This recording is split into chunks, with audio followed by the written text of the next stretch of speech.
I'm curious your thoughts on the current state of the Supreme Court, the nominee for the Supreme Court. I don't know enough about this guy to have a strong opinion about him, and what your colleagues in the Senate, how they're handling this, both your Democratic and Republican colleagues. Well, and I can share this on the process. I mean, clearly, I think there's going to be tremendous pressure on the Republicans. Their rhetoric doesn't match the facts that presidents have in an election year appointed Supreme Court justices, and the fact they're saying we can't get it done when Justice Scalia passed away in mid-February, to say that Congress can't do its job in 10.5 months is hardly credible or believable. And I think they're going to have to really explain it. I think they're in a real bind. I don't see how they can completely ignore this. Congress is at 9% approval. The president's at 52% approval. I think I know who wins when you're going to have that debate.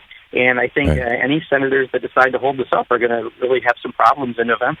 Well, the senators, Mitch McConnell and his buddies, are saying, we just don't have the time to do this. I mean, aside from that, that's one of the excuses that they're making. And yet the Senate right now is holding hearings on late-term abortion, protecting babies born alive and capable of feeling pain.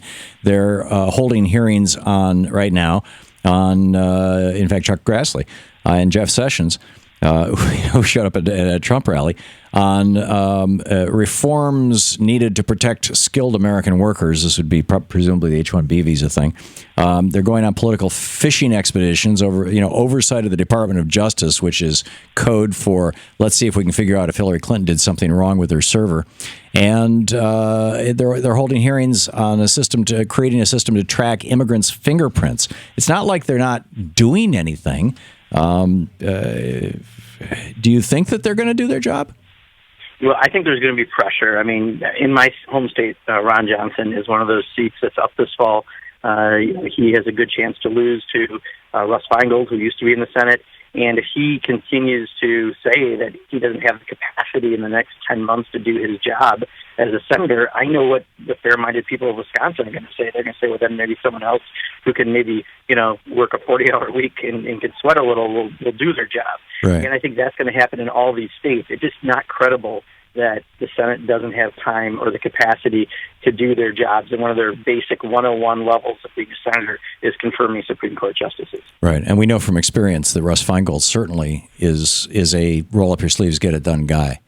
And Russ works with people across the aisle. He is very independent. They only vote against the Patriot Act. I mean, he's someone who I think people really respect in Wisconsin, and we know that he will work hard. Even if he disagrees, he will still do his job, because that's what you do when you're a U.S. Senator. Yeah.